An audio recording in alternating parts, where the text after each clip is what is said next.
भारत की संसद में ऐसा पहली बार हुआ है जो कभी नहीं हुआ होगा। तो इस वीडियो को लास्ट तक अंत तक जरूर देखिएगा। 3.5 करोड़ लोग विदेशों में जा कर के रहते हैं। उनके माँ बाप, सास ससुर अधिकांशतः इसी भारत में रहते हैं। ये जो भी बाहर और विदेश पढ़ने गए और नौकरियां किया, वो सिर्फ अपनी योग्यता के आधार पर गए हैं, ऐसा नहीं है। माँ बाप अपना पेट काट करके, अपना सुख त्याग करके और कभी कभी विदेश भेजने के लिए अपनी ज़मीन जायदाद बेच करके उनके विदेश जाने की व्यवस्था करते हैं।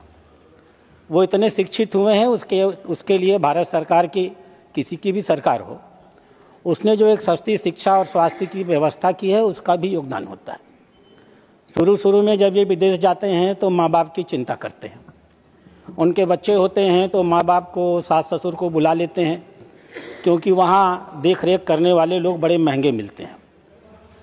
समय बीतता है, धीमे धीमे वो उनका लगाव अपने माँ बाप के प्रति घटता चला जाता है। मैं आपको इंदौर की एक घटना बताऊंगा। 20 दिन पहले एक ऐसे व्यक्ति के पिता की मौत हो गई। 30 दिन पे, 1 महीना पहले मौत हो गई और 20 दिन पहले उसके माँ की मौत हो गई। दोनों माँ बाप का शरीर सड़ता गया, गलता गया, चमड़ी की तरह पतल करके हड्डी हड्डी हो गया। उनके बच्चे कभी लौट करके उनके पास नहीं आए। दिल्ली में भी ऐसी ही घटना हुई। 24-25 के आंकड़े बताते हैं कि ऐसी तकरीबन 500 घटनाएं इस देश में ऐसी होती हैं जिनके बच्चे विदेश पढ़ते हैं और जीवन के अंतिम काल में उनके जीवन का सारा सुख चला जाता है और पीड़ांतक मौत उनको अकेलेपन में प्राप्त होती है। सरकार ने एक नियम बनाया था, maintenance and welfare of parents and senior citizen act 2007 में। यह एक्ट करीब एक दंतहीन एक्ट था। माँ बाप अगर कोर्ट में जाकर कहेंगे तब उनको सुविधा मिलेगी।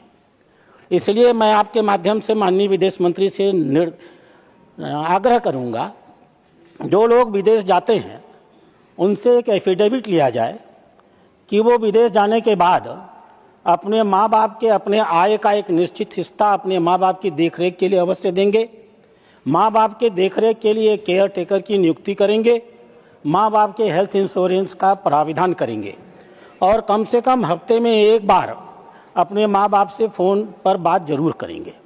यह भी प्राविधान किया जाना चाहिए कि हर 6 महीने में माँ बाप से एक सर्टिफिकेट लिया जाए, सर्टिफिकेट ऑफ फुलफिल्ड ऑब्लिगेशन।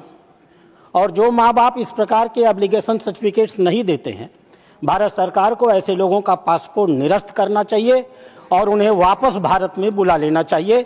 मैं आपसे यही आग्रह करता हूँ। ये सांसद ये बात